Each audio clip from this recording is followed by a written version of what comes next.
Productions ரைட்டல் and ஜாக்பி இணைந்து வழங்கும் ரங்கராஜ் அவர்கள் தயாரித்து இயக்கி கதாநாயகனாக நடித்திருக்கும் கட்ஸ் படத்துடைய இசைத்தட்டை படக்குழுவினர்கள் வெளியிட சிறப்பு விருந்தினர்கள் பெற்றுக்கொண்டு சிறப்பு செய்கிறார்கள்.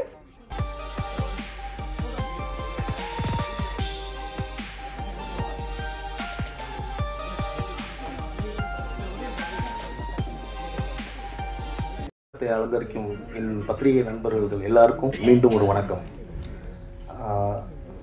இந்த படத்தோட தயாரிப்பாளர், டைரக்டர் மற்றும் நடிகர் அவர் என்னோட நண்பர் ரங்கராஜ். அவருக்கு சினிமா மேலே பயங்கரமான ஒரு ஆசை, அளவு கடந்த ஆசைன்னு சொல்லலாம். அந்த அளவு கடந்த ஆசையை சும்மா வச்சுக்காம இன்னும் கொஞ்சம் அதிகமாக ஒரு போராட்டத்தை போட்டு அது கூடுதல் கொஞ்சம் திறமையை சேர்த்துக்கிட்டாரு. நிறைய அவமானங்கள், இந்த சினிமாவுக்கு வரணும், நிறைய அவமானங்கள், பரிதவிப்பு எல்லாத்தையும் தாண்டி இன்னைக்கு இந்த மேடையில் உட்கார்ந்துட்டு இருக்காரு. எப்பவுமே எல்லாரும் சொல்லுவாங்க, சினிமாவோட வெற்றி வெற்றின்னு ஒரு சினிமாவில் ஒரு பேச்சு இருக்கு. இந்த மேடைக்கு வந்துட்டாலே என்னை பொறுத்த வரைக்கும் அது வெற்றி தான். ஸோ அவர் ஜெயிச்சிட்டாரு. ஸோ அவரை நான் முதல்ல வரவேற்கிறேன். அதுக்கப்புறம் கிடைக்கிற அந்த வியாபாரங்கள், பணம், பரிசு, பாராட்டு, அது ரெண்டாவது சேர்ந்து வரும். ஆனால் இங்கே வந்ததே பெரிய விஷயம். ஸோ அவரை தான் நான் முதல்ல பாராட்டு நினைக்கிறேன். அதுக்கப்புறம் இங்கே இருக்கிற விருந்தினர்கள், ஜாக்வார் சார், துரை அண்ணன், அப்புறம் என்னோட நண்பர் டைகர் சக்கரவர்த்தி, கோகுலன் சார், அப்புறம் மியூசிக் டைரக்டர் ஜோஸ், அப்புறம் அம்மா ஸ்ரீலகா மேம், அப்புறம் ஸ்ருதி, எல்லாரையும் நான் அன்புடன் வரவேற்றுக்கிறேன். எனக்கு ரெண்டு விஷயம் மட்டும் சொல்லணும்னு நினச்சிருக்கேன். என்னென்னா, சினிமா எடுக்கிறதுக்கு எல்லாருக்கும் ஆசை இருக்கும். இன்னைக்கு ரங்கராஜ் இருந்துச்சு, ஒரு 10 வருஷத்துக்கு முன்னாடி வெற்றிமாறன் சாருக்கு இருந்துச்சு. ஆசைங்கிறது மட்டும்தான் சினிமா உள்ள நம்ம கொண்டு வரும். அதுக்கப்புறம் உழைப்பு, போராட்டம் எல்லாமே வேற. ஆனால் அந்த ஆசையை அடைய விடாம தடுக்கிறது ஒன்று தான் பயம். என்னால் முடியுமான்னு ஒரு பயம் வந்துச்சுன்னா யாராலையும் படம் எடுக்க முடியாது. அந்த பயத்தை மட்டும் ஒழிக்கணும்னா அதுக்கு கொஞ்சம் அந்த பயம் ஒழியணும்னா கொஞ்சம் போராட்டம் வேணும், நம்பிக்கை வேணும். ப்ளஸ் நமக்குள்ளே ஒரு கேள்வி இருக்கணும், என்னால் முடியுமான்னு. அந்த என்னால் முடியும்னு நினச்சிட்டோம்னா கண்டிப்பாக எல்லாராலையும் சினிமா எடுக்க முடியும்.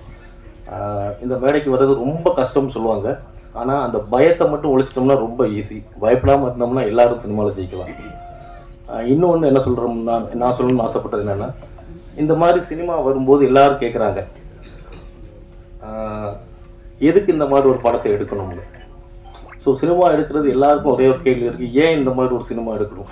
எல்லாருக்கும் ஒரு நடிகர் அல்லனா ஒரு வெற்றி படத்தை தான் எடுக்கணும்னு ஆசை. எங்களுக்கும் அதுதான். ஆனால் நாங்கள் இந்த மாதிரி கஷ்டப்பட்டு எடுக்கும்போது அந்த ஒரு கேள்வி வருது.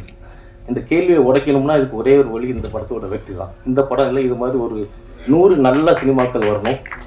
அது எங்களுக்கு நம்பிக்கை இருக்குது.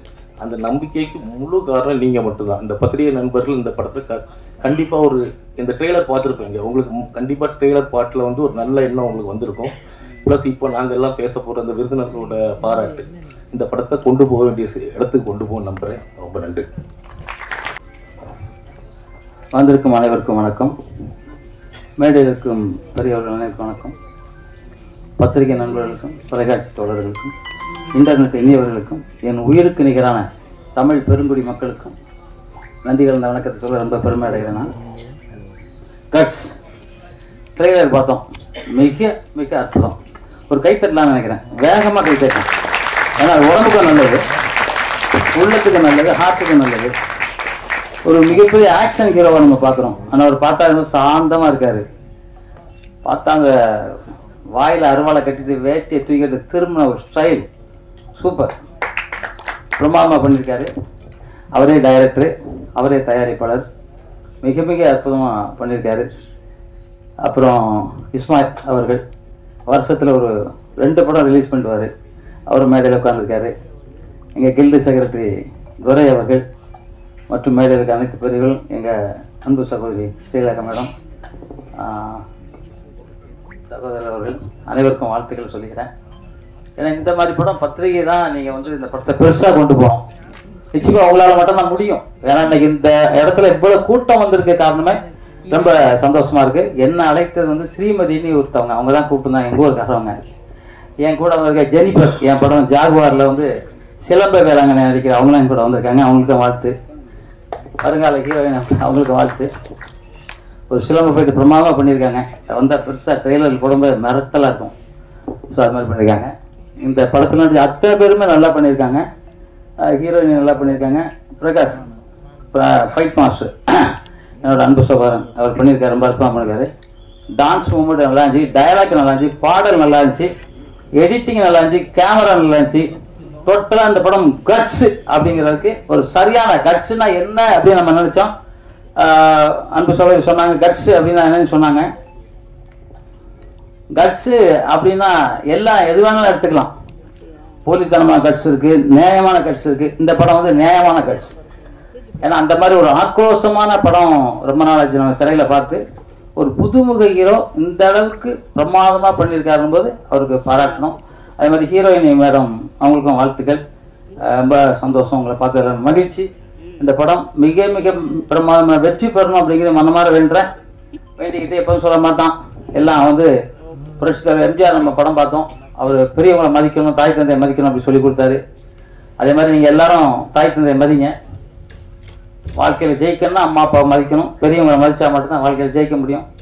அதே மாதிரி உலகத்திலேயே இந்தியனா பிறகு தான் பெரிய விஷயம். தமிழனா பிறகு அதை விட பெரிய விஷயம். இன்னைக்கு சித்தர் பெருமான்கள் பிறந்தது தமிழ்நாட்டில், சித்த வைத்தியம் பிறந்தது தமிழ்நாட்டில், வர்மக்கலை பிறந்தது தமிழ்நாட்டில். ஏன் உலகமெங்கும் சுத்தாலும் மாடு அம்மானி மட்டும் தான் சொல்லுது. இப்போ அமெரிக்காவில் ஒரு குழந்தை பிறக்கும் வெளியே வரும்போது அம்மானி சொல்லிட்டு வந்துச்சு. ஆக நம்ம தமிழ் மொழி தான் உலகத்திலே சிறந்த மொழி. அந்த தமிழ் வாழ்க, தமிழ் வெல்க, தமிழன் வெல்வே தீர்வான். நன்றி, ஜெய்ஹிந்த். இந்த படக்குழுவை வாழ்த்தி பேசுறதுக்காக கூப்பிட்டுருக்காங்க. உண்மையிலேயே படக்குழுவை வாழ்த்துறதுக்கு நான் வரவில்லை. ஏன்னா இந்த படக்குழுவில இருந்து நானும் ஒருத்தன் தான். இந்த படக்குழுவை விட்டு வெளியில போகல. நான் இந்த படத்தின் இயக்குனர், தயாரிப்பாளர், ஹீரோ எல்லாமே எனக்கு வந்து ஒரு தம்பி முறையில தான். அந்த அளவுக்கு அவர் கூட நான் ஒரு ஐக்கியமாக எல்லாத்துலயும் அவரோட இருந்துட்டு இருக்கேன். இருந்தாலும் தான் பெற்ற பிள்ளை நல்லா இருக்கணும் அப்படின்னு தான் எல்லாருமே நினைப்பாங்க. அந்த முறையில இந்த இயக்குனர் எனக்கு அன்பு தம்பி திரு ரங்கராஜ், OPRP பிலிம்ஸினுடைய தயாரிப்பாளர், இந்த படத்தின் இயக்குனர், இந்த படத்தின் ஹீரோ. இவர் நல்லா வரணும். இதுதான் ஃபர்ஸ்ட் படம் அவருக்கு. மேலும் மேலும் அவருக்கு சிறப்பா வரணும், ஒரு நல்ல எதிர்காலம் அமையணும் அப்படிங்கிறது இந்த படத்தை பார்த்தாலே தெரியுது. ஏன்னா ட்ரெய்லர் பார்க்கும்போது அந்த கட்ஸ் அப்படிங்கிற டைட்டிலுக்கு என்ன உண்டோ அது அத்தனையும் அந்த படத்துல வச்சிருக்காரு. நிச்சயமா அந்த படம் வெற்றி அடையும். அதாவது ஒரு படம் எடுக்கிறது மட்டும் பெருசு இல்ல. இந்த படத்துக்கு அப்புறம், அதாவது இந்த இதெல்லாம் முடிஞ்சதுக்கு அப்புறம் இதுக்கு பின்னாடிதான் நிறைய வேலைகள் இருக்கு. அதாவது ஒரு புறநானூற்று பாடல்ல சொல்லுவாங்க, ஈன்று புறந்தறுதல் என் தலை கடனே, சான்றோடு ஆக்குதல் தந்தைக்கு கடனே, வேல்வெடுத்து கொடுத்தல் கொள்ளருக்கு கடனே. அந்த மாதிரி இந்த டைரக்டர் வந்து இந்த படத்தை வந்து வெளியில கொண்டு வரதுக்கு என்ன அதை செஞ்சுட்டாரு. இனிமேல் வந்து இந்த படம் வந்து நல்லபடியா தியேட்டர்ல ஓடி அவருக்கு நல்ல அதாவது வருவாயும் தேடித்தரணும், அவருக்கு புகழையும் தேடித்தரணும். அந்த புகழ் வருவாய் ரெண்டுமே தேடித்தரது வந்து நம்ம தான் தேடித்தரணும். அவரை சான்றோடு ஆக்க வேண்டியது நம்மளுடைய முதல் கடமை. நிச்சயம் நீங்க எல்லாம் அதுக்கு ஒத்துழைப்பீங்க. ஏன்னா இங்க ஊடக நண்பர்கள் வந்திருக்கீங்க, பத்திரிகையாளர் வந்திருக்கீங்க, எல்லாருமே எல்லாம் அவருக்கு ஒத்துழைப்பு கொடுக்கணும். அதாவது ரிவ்யூ வைஸ் இந்த படத்துக்கு நீங்க நல்லதுதான் கொடுப்பீங்க. அதே மாதிரி எல்லாரும் பப்ளிக் எல்லாமே தியேட்டர்ல போய் இந்த படத்தை பார்த்து நல்ல வருவாய் ஈட்டி தரணும். மேற்கொண்டு இந்த மாதிரி படங்கள் நிறைய செய்யணும் அப்படின்னு என்னுடைய விருப்பம். இந்த படம் வந்து டைட்டில் வைக்கிறதுக்கு அவர் வரும்போது நல்லா ஹீரோ மாதிரி இருந்தாரு. இப்போ அவ்வளவு தூரம் கஷ்டப்பட்டதுனால அவர் ஆளு கொஞ்சம் டல்லா இருக்காரு. ஏன்னா இந்த படத்துக்காக அவர் என்ன சிரமப்பட்டு இருக்காரு அப்படிங்கிறது, என்ன ஒர்க் பண்ணிருக்காரு அப்படிங்கிறது இந்த ட்ரெய்லரை பார்க்கும்போது எனக்கு தெரியுது. ஏன்னா ஆரம்பத்துல இருந்து அவரை பார்த்துட்டு இருந்ததுனால இப்போ இருக்கிற அவருடைய முகத்துக்கும் முன்னாடி இருந்த முகத்துக்கும் அந்த வித்தியாசம் தெரியுது. அவருடைய இந்த கடின உழைப்பு நிச்சயமா ஒரு நல்ல பலன் தரணும். அந்த பலன் உங்க மூலியமா கிடைக்கும் அப்படிங்கிற நம்பிக்கை இருக்கு. இந்த படத்தில் நடிச்சிருக்க கதாநாயகி நல்லா நடிச்சிருக்காங்க. இந்த படத்துடைய இசையமைப்பாளர் ஒரே ஒரு பாட்டு தான் பண்ணியிருந்தாலும் நிச்சயமா ஒரு பானை சோற்றுக்கு ஒரு சோறு தான் போதும் அப்படிங்கிற மாதிரி இந்த ஒரு பாட்டை வச்சு அவருடைய திறமை என்னங்கிறது தெரியுது. நிச்சயமா அவருக்கு நல்ல எதிர்காலம் அமையணும் அப்படின்னு நான் அவருக்காக வேண்டிக்கிறேன். இந்த படம் வந்து நிச்சயம் வெற்றியடைகிறதுடைய வாழ்த்துக்களை தெரிவிச்சுக்கிறேன். அது அன்பு தம்பி ரங்கராஜ் அவர்களுக்கு என்னுடைய தனிப்பட்ட முறையில் வாழ்த்துக்களை தெரிவிச்சு எல்லாம் இந்த படக்குழுவினருக்கு அந்த வாழ்த்துக்களை தெரிவிச்சுக்கிறேன். ஏன்னா அந்த படக்குழுவினருக்கு தெரிவிச்சுக்கிற வாழ்த்துங்கிறது எனக்கு நானே சொல்லிக்கிற மாதிரி வாழ்த்து. நன்றி, வணக்கம். வணக்கம். மேடையில் அமர்ந்திருக்கவர்களுக்கும் பத்திரிகை சகோதர சகோதரிகளுக்கும் என்னுடைய வணக்கத்தை தெரிவிச்சுக்கிறேன். நிறைய பேர், அதாவது எனக்கு முன்னாடி பெரியவங்கெல்லாம் நிறைய வகுத்த பாதையில் தான் நான் இந்த நிமிஷம் வரைக்கும் அவங்க சொன்ன ஒரு அறிவுறுத்தலின்படி தான் நான் வந்துக்கிட்டு இருக்கேன். அதனால அவங்க எனக்கு சொல்லி கொடுத்தது வந்து, இப்போ சகோதரி சொன்னாங்க எந்த கேரக்டராக இருந்தாலும் நான் கேரக்டரில் இருக்கேன்னு. அவங்க சொல்லி கொடுத்தது தான், அதை மைண்டில் இன்னமும் வச்சுக்கிட்டு அது என்ன ரோல் பண்ணாலும் அந்த மாதிரி வாழணுன்றது என்னுடைய மைண்டில் இருக்குது. எத்தனை வருஷம் இருக்கிறோங்கிறது முக்கியம் இல்லை, எல்லாரோட எப்படி இருக்கோங்கிறது தான் முக்கியம். ஸோ அதனால எனக்கு சகோதர சகோதரிகள் உங்கள் எல்லாரையும் பார்க்கும்போது ரொம்ப சந்தோஷமாக இருக்குது. நான் அந்த ட்ரைலரை பார்க்கல, ஏன்னா திருவேற்காடுலேருந்து ஷூட்டிங் முடிச்சுட்டு வரும்போது கொஞ்சம் லேட் ஆகிடுச்சு. ஸோ அதுக்காக மன்னிப்பு கேட்டுக்கிறேன் உங்கள் எல்லார்கிட்டையும். அதனால் ட்ரெய்லரை பற்றி பேசுகிறதுக்கு தெரியல எனக்கு, ஏன்னா பார்த்தா தான் நான் சொல்ல முடியும். ஆனால் தம்பி, அதாவது ரங்கராஜ் தம்பி என்னுடைய மகனாக நடிச்சிருக்காரு. உண்மையிலேயே சொல்லணும்னா இந்த மாதிரி புதுசாக வர்றவங்களுக்கெல்லாம் நீங்கள் நிச்சயமாக நிறைய ஆதரவு கொடுப்பீங்க, வரவேற்பீங்க. உங்களால் முடிஞ்ச அளவுக்கு நீங்கள் முன்னேற்றத்தை கொடுப்பீங்கன்ற நம்பிக்கை எனக்கு இருக்குது. ஏன்னா கொஞ்சம் இல்லைங்க அவர் கஷ்டப்பட்டது. ஏமாற்றங்கள் நிறைய ஏமாற்றிட்டு ஓடினவங்கள தான் நான் பார்த்துருக்கேன். முதல் நாள் ஷூட் போவேன், அடுத்த நாள் போனால் அந்த இயக்குனர் இருக்க மாட்டார். என்ன தம்பி என்ன இல்லைம்மா அது. ஆனால் யார் மேலேயும் அவர் குத்தம் சொல்ல மாட்டார். அதுதான் இல்லைம்மா இந்த மாதிரி கிளம்பிட்டாங்கம்மா அவ்வளோதான் அப்படின்வாரு. அப்போ நான் சொல்லுவேன், நீங்கள் வருத்தப்படாதீங்க, ஒருவேளை கதாநாயகன் ப்ரொடியூசர் இல்லாமல் இயக்குனர்ன்ற பேரும் உங்களுக்கு வரணுங்கிறதுக்காக தான் கடவுள் இந்த மாதிரி அமைச்சு கொடுத்துருக்காரு. அதனால நீங்க கடவுளுக்கு நன்றி தான் சொல்லணும். உங்களை விட்டுட்டு போனவங்களுக்கு நீங்க தேங்க்ஸ் சொல்லுங்க. அதுதான் சிறப்பு. இல்லைன்னா அந்த இயக்குனருங்கிற அந்த ஒரு பேர் வந்திருக்காது தம்பிக்கு. ஸோ அதனால அப்புறம் என்ன புக் பண்ணும்போது கேட்டிருந்தாங்க இந்த மாதிரி. நான் சொன்னேன் யார் நடிக்கிறாங்க அப்படின்னு. புதுசுமா, அவர் தான் ப்ரொடியூசர், அவர் தான் ஹீரோ அப்படின்னாங்க. சரி ஓகே, ஏன்னா நானும் ஒரு காலத்துல அப்படிதான் புதுசா வந்தேன். ஸோ அதனால புதுசா நடிக்கிறவங்க கூட எல்லாம் நடிக்க கூடாது, அவங்க எப்படி அப்படியெல்லாம் கிடையாது. என்னுடைய எண்ணம் அப்படியே கிடையாது. அவங்க எப்படி பண்றாங்க, ஏதோ எனக்கு தெரிஞ்சு எனக்கு பெரியவங்க சொல்லி கொடுத்ததை என்னால் முடிஞ்சது ஏதாவது ஒரு சில வார்த்தைகள் அவங்களுக்கு சொல்லலாம் அவங்களுடைய முன்னேற்றத்துக்கு அப்படின்னு நினைச்சுதான் நான் போனேன். ஆனா ஃபர்ஸ்ட் டே போகும்போதே பொன்னேரியில ராத்திரி ஷூட். நான் மேக்சிமம் ராத்திரி ஷூட்ல எல்லாம் நான் ஒர்க் பண்றது இல்லை. ஏன்னா ரொம்ப லேட் நைட் ஆயிடுச்சுன்னா எனக்கு முடியல. ஸோ அதனால என்ன பண்ணேன்னா, இல்லை அன்னைக்கு புக் பண்ணும்போது என்ன சொன்னாங்கன்னா, இது லேட் நைட்டு தான்மா 2 to 2 போறாங்க அப்படின்னாங்க. சரி ஓகே வரேன். ஏன்னா படம் அதுவும் ஹீரோவுக்கு மதர் ரோலு, புதுசா வரக்கூடிய ஒருத்தர், அவரால் நம்மளால முடிஞ்ச அளவுக்கு அவருக்கு நம்ம ஹெல்ப் பண்ணலாம் அப்படின்னு சொல்லிட்டு போனோடனே பார்த்தா மழையில நனைகிற சீன். எப்போ ராத்திரி 12:30 மணிக்கு. எனக்கு அந்த மழையில நனைகிற சீன் சொல்லவே இல்லை எனக்கு. ஏன்னா மழையில நனைகிற சீனுன்னு சொன்னா அதுக்கு தகுந்த மாதிரி நமக்கு தேவைகள் என்னென்னமோ அந்த ட்ரெஸ் அதெல்லாம் எடுத்துட்டு போலாம். ஒண்ணுமே சொல்லல. என்னப்பா மழையில என்ன, ஐயோ அம்மா உங்களுக்கு சொல்லலையாம்மா அவங்க, ஐயோ சாரிம்மா அத்தனை சாரி. நான் கார்ல கிளம்பி ஷூட்டிங் முடிஞ்சு திரும்பி வர்ற வரைக்கும் அத்தனை மன்னிப்பு கேட்டுட்டு இருந்தாரு. நான் சொன்னேன், ஐயோ அத்தனை மன்னிப்பு கேட்க வேண்டிய அவசியமே இல்லை தம்பி, வந்துட்டோம் நடிச்சிட்டோம். ஏன்னா வந்ததுக்கு அப்புறம் பண்ண மாட்டேன்னா சொல்ல முடியாது, நடிச்சிட்டோம். அதனால நீங்க அதை பத்தி எல்லாம் ஒண்ணுமே முதல்ல நீங்க இந்த மன்னிப்பு கேட்கறத விடுங்க அப்படின்னு. அதே மாதிரிங்க உண்மையிலேயே நான் இந்த தம்பி நடிக்கும் போது அந்த ஒரு மழை சீன்ல நான் அவர் செத்து போற மாதிரி ஒரு சீனு. அதுல பாத்தீங்கன்னா உண்மையிலேயே நான் ஒரு புதுசா வந்த ஆர்டிஸ்ட் மாதிரி எனக்கு தெரியல. ஏன்னா அந்த அளவுக்கு ஸ்ட்ரெயின் பண்ணி அந்த அளவுக்கு ஒரு பொறுப்பா அந்த அளவுக்கு அந்த அடுத்த ஆர்டிஸ்டுங்களுக்கும் அந்த கஷ்டத்தை கொடுக்க கூடாது, தன்னால அவங்களுக்கும் கஷ்டம் ஏற்படக்கூடாதுன்ட்டு நினைச்சு அந்த ஒவ்வொரு கேரக்டர் அந்த ஒவ்வொரு சீனும் அந்த அளவுக்கு பிரமாதமா பண்ணியிருக்காரு. உண்மையா ஒரு மகன்னா மகன் மாதிரியே நடிச்சிருக்காரு. ஸோ அதனால உண்மையா நான் அதுல நடிக்கும் போது எனக்கு அவரு மகனா நடிக்கிறாருன்னு எனக்கு தெரியல. உண்மையா நானும் அவரும் அம்மா பிள்ளையாதான் வாழ்ந்தோம். அதுல உண்மையிலேயே எனக்கு ரொம்ப சந்தோஷம். அதனால அவருடைய எனக்கு டைட்டில் முந்தா நேத்து தான் தானுவண்ணா தான் டைட்டில் ஓபன் பண்ணாரு. அப்போ நான் படம் அப்பதான் எனக்கு டைட்டிலே தெரியும். எனக்கு டைட்டில் யாருக்குமே தெரியாது. அப்ப டைட்டில் பார்த்த உடனே தம்பி எனக்கு அனுப்பிச்சிருந்தாரு வாட்ஸ்அப்ல, அம்மா இது மாதிரிதான் டைட்டில் அப்படின்னு சொல்லிட்டு. பார்த்தா கட்ஸ். அந்த டைட்டிலுக்கு ரொம்ப பொருத்தமான ஒரு ஆசாமி யாருன்னா ரங்கராஜ் தான். அதுல எந்த விதமான மாற்று கருத்துமே கிடையாது. ஏன்னா அந்த அளவுக்கு கட்ஸான ஒருத்தர் நல்ல ஒர்க் பண்ணிட்டு இருந்த ஒரு இடத்த விட்டுட்டு இந்த சினிமா மேல இருக்கிற ஆர்வத்துல தன்னுடைய என்ன சொல்றது அவ்வளவு கஷ்டத்தையும் ஏமாற்றத்தையும் அசிங்கத்தையும் அவமானத்தையும் தாங்கிக்கிட்டு இந்த படத்தை அவர் இந்த அளவுக்கு. நான் போன் பண்ணேங்க ஒரு 2 மாசத்துக்கு முன்னாடி, போன மாசம் எல்லாம் 2-3 தடவை ட்ரை பண்ணுவேன். எப்பவுமே நான் ஒர்க் பண்ணிட்டேன்னா அந்த ஹீரோ ஆகட்டும் இல்ல அந்த கூட இருக்கிற கோ ஆர்டிஸ்ட்லாம் எப்படி இருக்காங்கன்னு ஜஸ்ட் ஒரு கால் பண்ணுவேன்.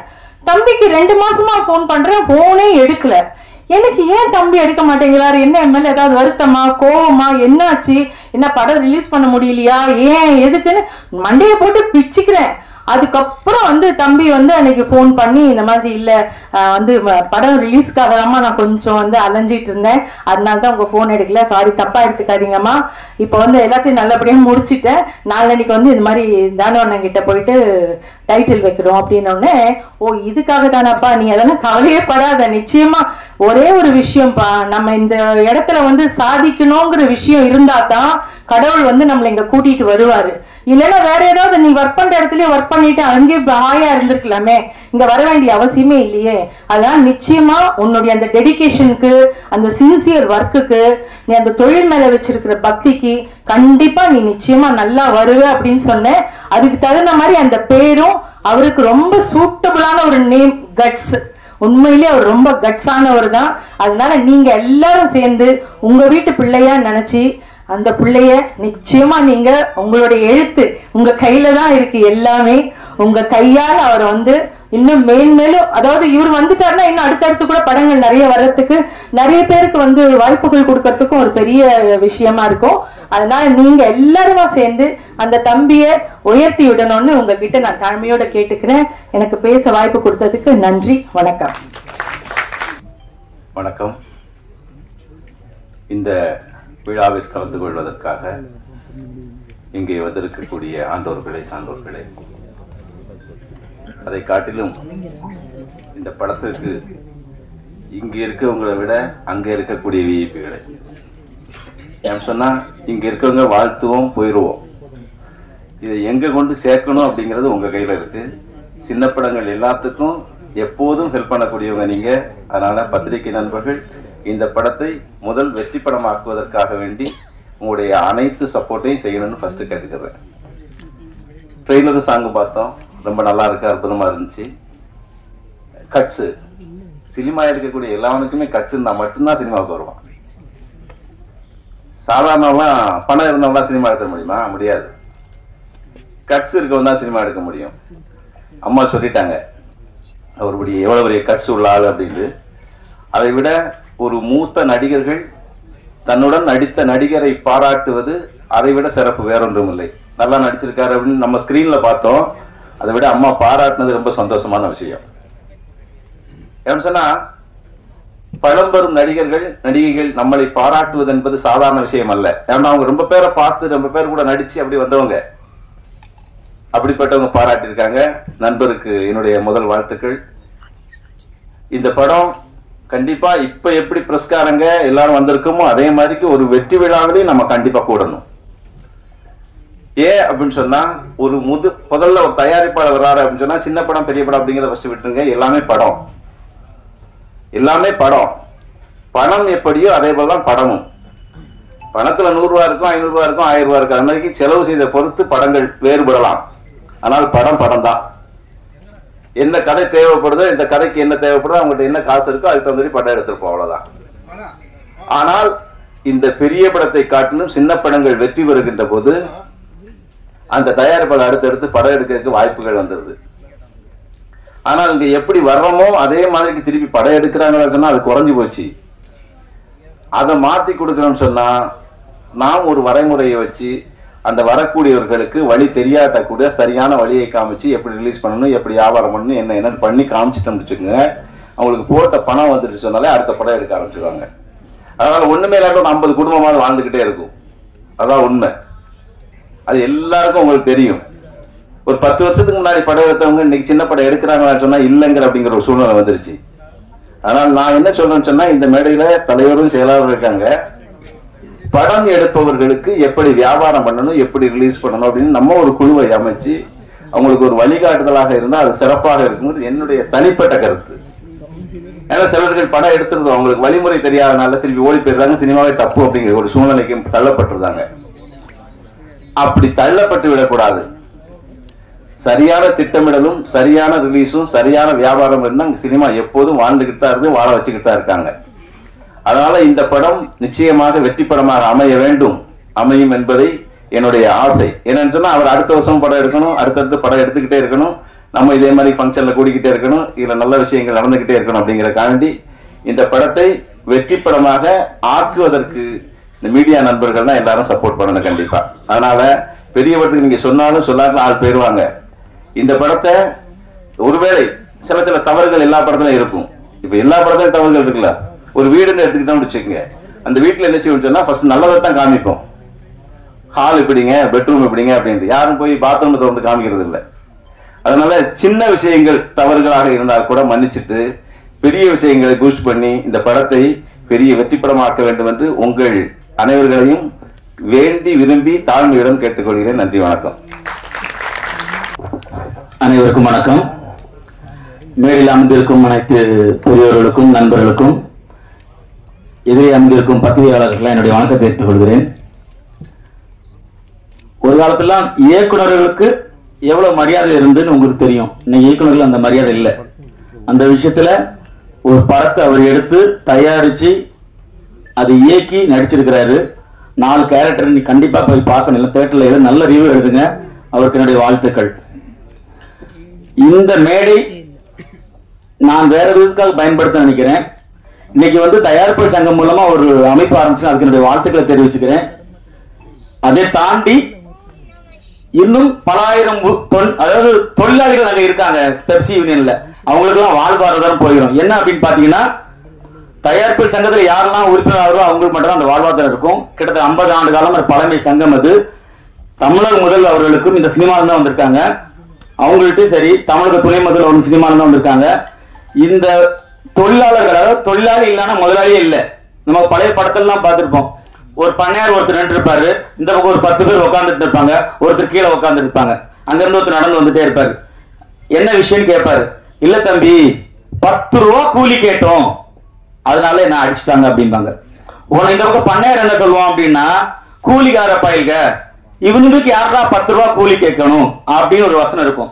இந்த வசனத்துல வர தம்பி யாருன்னு பாத்தீங்கன்னா, எம்ஜிஆர்ல இருந்து ரஜினி அவர்கள் இருந்து கமல் ஆக்ஷன் ஹீரோ எல்லாம் ராமராஜன் அவர்களையும் அந்த தொழிலாளர்களுக்காக தான் இயங்கி இந்த திரைப்படங்கள் ஆக்ஷன் ஹீரோவா இருந்திருக்காங்க. ஆனா இன்னைக்கு ஒரு சங்கம் ஆரம்பிக்கப்படும் போது இந்த தொழிலாளர்கள் நிலை கண்டிப்பா அது கேள்விக்குறியா இருக்கும். தமிழக அரசு இதுக்கு பிரச்சனையை தீர்வு காணணும். அது மட்டும் இல்லாம இந்த தொழிலாளர்களுக்கு ஏதாவது ஒரு நல உதவியை அந்த பிரச்சனை தீர்வு. ஏன்னா நீங்க பாருங்க, ஒரு ரஜினிகாந்த் அவர்களின் படம் வருதுன்னா ரசிகர்கள் முக்கியமா சந்தோஷப்பட மாட்டான். அந்த யூனியன்ல இருக்கிற பெப்சி யூனியன் இருக்கிறவங்க சந்தோஷப்படுவாங்க. என்ன காரணம் அப்படின்னா, 50 நாள் 100 நாள் அந்த வேலை இருக்கும். இப்ப விஜய் அவர்கள் நடிக்கிறதை விட்டுக்கிட்டு அரசியலுக்கு போயிட்டாங்க. அதனால எவ்வளவு அந்த சங்கத்தை நம்பி இருக்கிற தொழிலாளர்கள் நிறைய பாதிக்கிறாங்க. தயவு செய்து இதை நீங்க தமிழக முதல்வருக்கு எடுத்துக்கொண்டு அந்த தொழிலாளர்களுக்காக ஒரு கொஞ்சம் குரல் கொடுக்கணும். மேலும் அம்மா அவர்கள் சொன்னாங்க புதியவர்கள் எல்லாம் வரணும் அப்படிங்கிறதுக்காக. நாங்களும் தான் காலம் கட்ட, அதாவது ஒரு பழமொழி சொல்லுவாங்க, கிழவன் எப்ப சாகுவான் தின்ன காலியாகும். நீ இளைஞர், நாங்க இளைஞர் ஒரு பட்டாளமே இருக்கு. ஒரு கனவு கோட்டையை கட்டிட்டு இளைஞர்கள் இருக்கும். ஒவ்வொரு சங்கங்களும் சரி, ஒவ்வொரு தலைமுறையும் சரி. பாருங்களேன், பாகவதர்னு ஒரு நடிகன் இருந்தாரு, அவர் இடம் விட்டு எம்ஜிஆர் வந்தாரு. எம்ஜிஆர் ஒரு நடிகன் இருந்தார், அவர் இடம் விட்டு ரஜினி வந்தாரு. இப்ப இடங்கள் விடவே இல்லை. நிறைய இளைஞர்கள் தங்களுடைய திறமையை வச்சு இந்த சினிமால ஜெயிக்கொண்டு வராங்க. அவங்க வழி விடுங்க. அது நடிக்கிறதுக்கு மட்டும் இல்ல, ஒளிப்பதிவு, இசையமைப்பாடு எல்லா விஷயத்திலையும் சங்கங்கள் இப்ப நிறைய சங்கங்கள் பிரச்சனையே ஓடிட்டு இருக்கு. ஒரு காலகட்டத்துக்கு அதாவது ஆட்சிங்கிறது ஒரு 5 வருஷம் 10 வருஷம் இருக்கலாம். 30 வருஷமா ஒருத்தரையே ஆட்சி அதிகம் பண்ற மாதிரி இந்த சங்கங்களை தயவு செய்து முதியோர்கள் தயவுசெய்து நான் உங்களுக்கு கெஞ்சி கேட்டா, உங்களால் ஒரு 10 வருஷம் இருந்துட்டீங்க, அதை வழிவிட்டு இளைஞர்களுக்கு கண்டிப்பா அது செய்யணும். அப்பதான் இளம் தலைமுறைகள் நல்ல படங்கள் கொடுப்பாங்க. ஒரு இளைஞர் லோகேஷ் கனகராஜ் நல்ல படம் கொடுத்ததுனால தான் உடனே கூப்பிட்டு ரஜினிகாந்த் அவர்கள் அடுத்த படம் கொடுக்குறாங்க. நாயகன் நாயகன் அழகா இருந்தாதான் படத்தை ஓடும் அப்படிங்கிற காலத்தை கட்டி கோலமாலு கோகிலான் ஒரு படத்தை கொடுத்திருக்காங்க. இப்படி நிறைய இளைஞர்கள் இங்கே இருக்கிறார்கள். அவர்கள் வெளியே வராம இருக்கிறது கார்பரேட். அதுக்காக உதாரணத்தை சொல்லிட்டு நான் விடைகிறேன். இந்த மேலே நிறைய ஒரு பணத்தை கட்ட அடுக்கி ஒரே மனத்துல என்ன அந்த பணம் அவனுக்கு சொல்லுவாங்க. ஒரு மனத்துல என்னணும், பல இளைஞர்கள் ஓடோடி வருவான். அதை என் பணம் என்னத்துக்குது, கடைசியில எப்படியா ஒருத்தன் அது பிறந்திருப்பான், என்னது துடிப்பான். கடைசியில 10 நொடி இருக்கும், ஏன்னா 3 தாள் இருக்கும். அதை என்னமோ மணி அடிச்சிருவாங்க. அதான் கார்பரேட். இங்க ஒவ்வொரு இளைஞரும் இந்த கனவு கோட்டையை நோக்கி நகர்த்து வருகிறான். அந்த நகர்வை தடுப்பது யார்? ஒவ்வொரு சங்கங்களும். சங்கம்னா என்ன? ஒரு கூட்டு முயற்சி. ஒருத்தருக்கு பிரச்சனை, 10 ஆட்டோக்காரங்க உட்கார்ந்து இருப்பான், அவன் ஒரு பிரச்சனை மாப்பிள்ள அடிச்சாடவாரன் கூப்பிட்டு பிரச்சனையை சால்வ் பண்ண சங்கம். ஆனா இன்னைக்கு 2-3 ஆண்டுகளாக பல சங்கங்கள் கேள்விக்குரிய காரணம், அவங்களும் கார்பரேட் மாதிரி அங்கேயே உட்கார்ந்து இருக்கிறாங்க. நாங்களும் இயங்குகிறோம். கிழமை எப்ப சாக வேண்டாம், விலகிக் கொள்ளுங்கள். இது புரிந்தவர்கள் புரியட்டும். தர்மம் ஜெயிக்கும். ஜெய் ஹிந்த். எல்லாருக்கும் வணக்கம். இங்கே இந்த வாய்ப்பு கொடுத்த ரங்கராஜ் சாருக்கு ஃபஸ்ட்டு நன்றி. அண்டு இந்த படத்தில் 3 சாங்ஸ் இருக்குது. ஸோ 3 சாங்ஸுமே ரங்கராஜ் சார் தான் லிரிக்ஸ் எழுதினது. ஸோ அதுவும் அவர் தான் பண்ணது. ஸோ அது நல்லா வந்திருக்கு. அண்டு அவர் ரொம்ப ஹார்ட் ஒர்க்கிங் அண்டு ரொம்ப டெடிக்கேட்டட் டைரக்டர். ஸோ நல்லா இருந்துச்சு ஒர்க் பண்ணுறதுக்கும். ஸோ நீங்கள் எல்லோரும் சப்போர்ட் பண்ணுங்கள், பார்த்து நீங்களே சப்போர்ட் பண்ணுங்கள். தேங்க்யூ.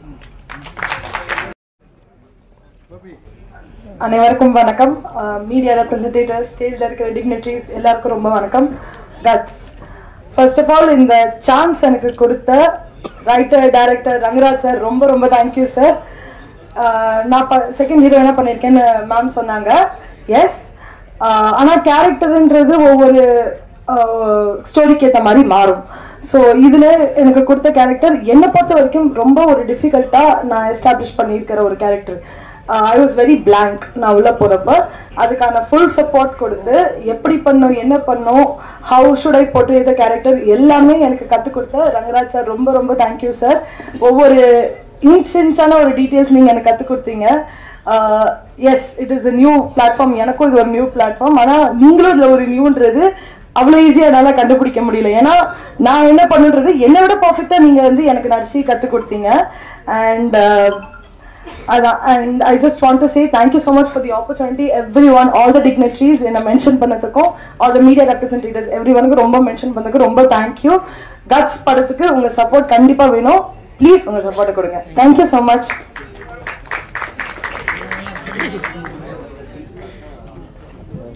தற்போது கெல்ட் சார்பாக படத்தின் தயாரிப்பாளர், நடிகர், இயக்குனர் அவர்களுக்கு பொன்னாடை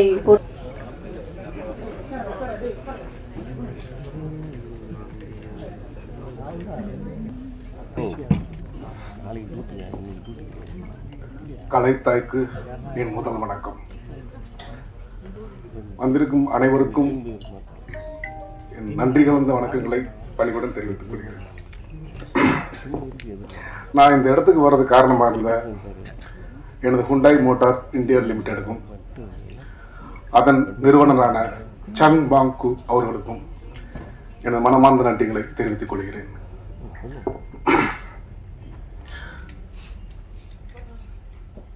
இப்ப இந்த மேடையில வந்து நான் நிக்கிறது காரணமே வந்து என்னோட 2 மகள்கள் தான். அம்மா, அப்பா இந்த மாதிரி லிமிட்ட பாத்துக்கிட்டு போய் நினைக்கிறேன். என் புரைக்கல் அம்மா அவர்களுக்கும் ஜாக்வி அம்மா அவர்களுக்கும் ஐ லவ் யூடா. என் மனைவி ஜெயபாரதி அவர்களுக்கும் என் தாழ்மையான நன்றியை தெரிவித்துக் கொள்கிறேன். இவங்க தான் வந்து என்னை தூக்கி கொண்டு வந்து இந்த ஸ்டேஜில் நிப்பாட்டி இருக்கிறாங்க. நான் வந்து 25 வருஷமா சினிமாவில் போராடி இருக்கேன். எப்படியாவது நடிகராகணும், எப்படியாவது 99ல இருந்து ஸ்டார்ட் பண்ண என்னோட கனவுல துரத்திக்கிட்டு இருக்கேன். ஆனா எங்க போனாலும் என்னன்னா பணம்ன்ற ஒரு விஷயத்தை கேட்டு கேட்டு என்னை வந்து சாவடிச்சிட்டாங்க. ஆனா எனக்கு என்னன்னா ஒரே ஒரு விஷயம் தான், ஆனா என்னால பணம் கொடுக்க முடியும். அப்ப ஆனா ஒரே விஷயம், நான் பணம் கொடுக்க மாட்டேன்னு தான் நான் நின்னேன். வீட்டுல கூட எல்லாம் ஒய்ஃபும் எல்லாமே சொல்லுவாங்க, ஏன் கொடுத்துதான் ட்ரை பண்ணேன். நான் ஏன் பணம் கொடுக்கணும்? பணம் நான் ஃப்ரீயா நடிக்கிறேன், எல்லா காஸ்டியூம்ஸ் நான் வாங்கிக்கிறேன், எனக்கு செலவு பண்ண வேணாம், எல்லா சாப்பாடு செலவும் நான் பாத்துக்கிறேன், நான் ஃப்ரீயா நடிச்சு தர்றேன், எனக்கு வாய்ப்பு மட்டும் கொடுத்தா போதும். ஆனா யாருமே வந்து அந்த ஒரு அங்கீகாரத்தை வந்து சரியா கொடுக்கல. கூப்பிட்டு இந்த காவேரி காலிருந்து நம்ம ஏவிஆர் வரைக்கும் இது நான் சுத்தாத இடமே கிடையாது. இது கம்பெனி நண்பர்கள் யாருக்கும் கூட தெரியாது. டெய்லி ஷிஃப்ட் முடிஞ்சு சாயந்தரம் ஆச்சுன்னா கிளம்பிங்க வந்துடுவேன், வந்து நண்பர்களை பார்ப்பேன். எங்கேயுமே எனக்கு அந்த வாய்ப்புகள் கிடைக்கல. ஸோ நானும் சுற்றி பார்த்தேன், அந்த வாய்ப்புகள் கிடைக்கவே இல்லை. ஒரு சூழ்நிலை மன உளைச்சல் பயங்கரமாகி போதுண்டா, இது மேலே வந்து நம்மளால் வந்து உடம்பாலையும் என்னால் வந்து ஒர்க் பண்ண முடியல, மனசாலையும் ஒன்றும் பண்ண முடியலன்னு சொல்லிட்டு கிளம்பிடுவோம் போதுன்னு சொல்லிட்டு கம்பெனிலேருந்து விஆர்எஸ் வாங்கிட்டு வெளியே வந்துட்டு ஒரு சூழ்நிலை. சரி ஓகே, ஊருக்கு கிளம்ப போகலாம், எல்லாம் ஃபேமிலியெல்லாம் வந்து ஊரில் செட்டில் பண்ணிட்டு போகலான்னு ஒரு பிளான் பண்ணும்போது திடீர்னு ஒரு சூழ்நிலை, ஏதோ ஒரு நண்பர்கள் வராங்க, வந்துட்டு பழகுறாங்க, ஒரு ஷார்ட் ஃபிலிம் எடுக்கிறாங்க, நம்ம ஏன் ஒரு சின்ன படம் எடுக்கக்கூடாதுன்றாங்க. சரி எவ்வளோக்கு எடுக்கலாம்? ஒரு 15 லட்சம் கூட எடுக்கலாம். அப்போ நான் ஒரு கணக்கு பண்ணுறேன், சரி ஓகே இப்போ இந்த 15 லட்சம் நம்ம ஃபேமிலியை வந்து ஸ்டபுள் பண்ணிடலாம், ஒன்றும் பிரச்சனை கிடையாது அப்படின்னு சொல்லிட்டு அந்த 15 லட்சத்துக்கான ப்ரொடக்ஷனை ஸ்டார்ட் பண்ணுறேன். எனக்கு ப்ரொடக்ஷனை பற்றி பெருசாக நாலேஜ் இல்லை. ஸ்டார்ட் பண்ணுறேன், ஸ்டார்ட் பண்ணி உள்ளே இறங்கிட்டேன், வெளியே வந்துட்டேன். அப்புறம் தான் அதோட வழிகள் தெரிய ஆரம்பிக்குது. 15 லட்சத்துக்குள்ள படம் பண்ண முடியாது. ஏடா அது காலை வச்சுட்டோம், பின் வாங்க மாட்டேன். அது என்னோட சின்ன வயசுல பழக்கம். சரிங்க, ஒவ்வொன்றா குவாலிட்டி குவாலிட்டி குவாலிட்டி. இந்த கலைத்தாய் அந்த யாகத்துல வந்து கலைத்தாயோட யாகத்துல எனக்கு எல்லாத்தையுமே போட்டேன். நான் வாழ்க்கையில எல்லாத்தையுமே கொடுத்துட்டேன்.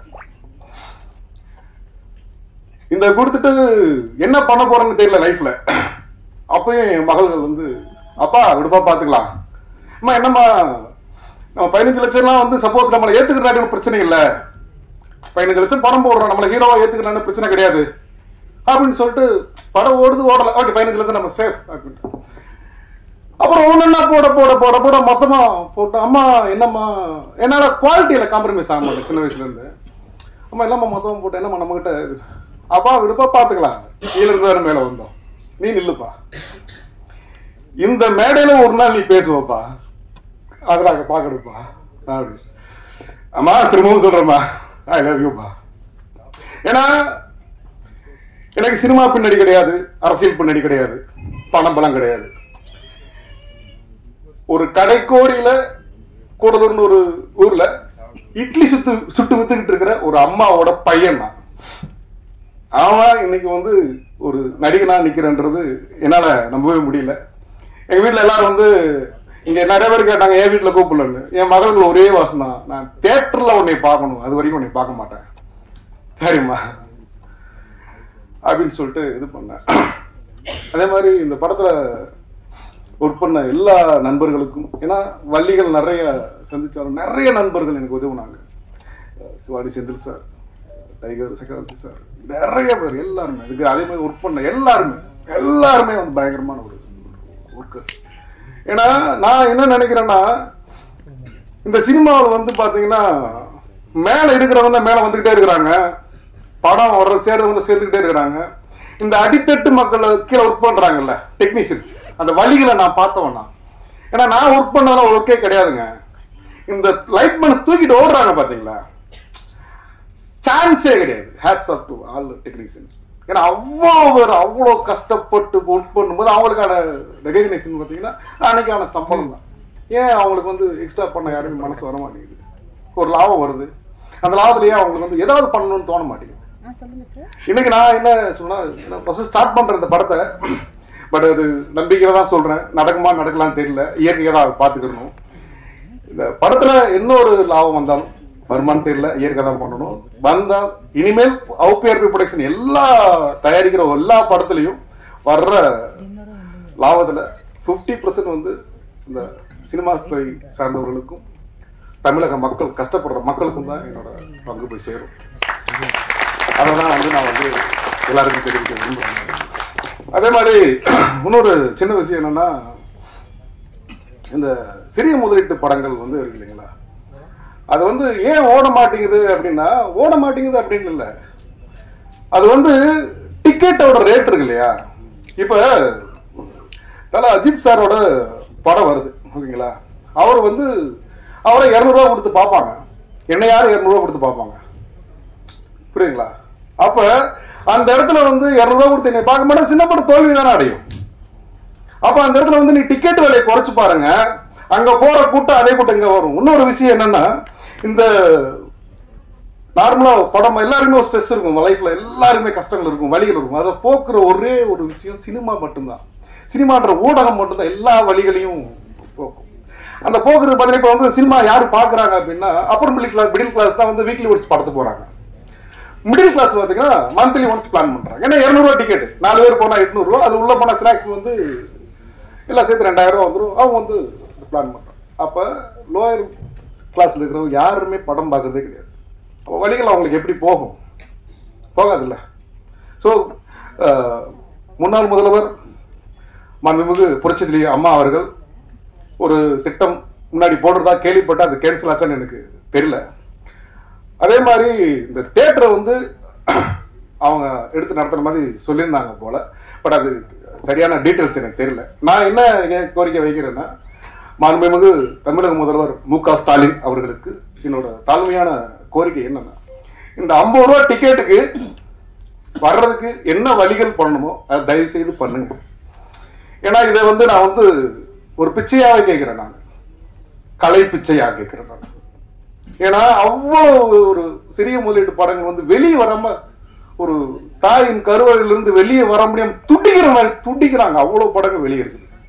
அவங்கள எப்ப வர்றது வெளியே கரெக்டா ஒவ்வொரு வாரம் வீக்லி ஒன்ஸ் இப்ப தலை படம் வருது, அப்புறம் ரெட்ரோ வருது, சூர்யா சார் படம் வருது. இது இப்ப இடையில நாங்க எப்பதான் வந்து படங்கள் தயாரிக்கிறது? எல்லாருமே வந்து வாய் வார்த்தை சொல்றாங்க, அது எங்கேயும் பணி ஒரு நடக்க மாட்டேங்குதா? எல்லாருமே வந்து நீங்க டிக்கெட் விலை குறைங்க. இப்போ என்ன சொல்றேன்னா, இப்போ வந்து மாண்புமிகு தமிழக முதல்வர் மு.க. ஸ்டாலின் அவர்களும் துணை முதல்வர் உதயநிதி ஸ்டாலின் அவர்களும் நீங்க நினைச்சா ஒரு படம் பார்க்கணும்னா ஃபாரின்ல போய் தனி பிளைட்ல கூட போய் பார்க்க முடியும். அந்த அளவுக்கு உங்களுக்கு சூழ்நிலை இருக்குது. ஆனால் ஏழை எளிய மக்கள் மன உளைச்சல் தீர்க்கிறது எங்க போவாங்க? படம் பார்க்க வழி இல்லையே. மக்களாட்சியை வந்து கொடுக்கணும்னா எல்லாருமே சந்தோஷமா இருக்கணும்ல.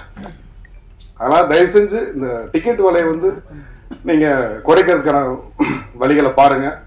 ஏதாவது தவறா பேசியிருந்தா என்னை தயவு செய்து மன்னிச்சிருங்க. ஏன்னா வந்து இந்த குரல் அங்க கேட்குமா அப்படின்னு தெரியல. கேட்டு இதற்கு நீங்க வந்து பதில் அளிக்கணும் அப்படின்னு நினைக்கிறேன். அப்படி பதில் அளிச்சால் மட்டுமே இங்க மக்களாட்சி நடக்குதுன்னு ஒரு அர்த்தம்ன்றது மாதிரி நான் பதிவு போடுறேன் நான். ஏன்னா அவ்வளவு ஒரு சினிமா துறை வந்து ரொம்ப நலிவடைஞ்சிருக்குது. அது சினிமா துறை மேலும் மேலும் வரணும், கலை மேலும் வளர வேண்டும் என்று வாய்ப்பளித்த அனைவருக்கும் நன்றி கூறி விடைபெறுகிறேன். நன்றி.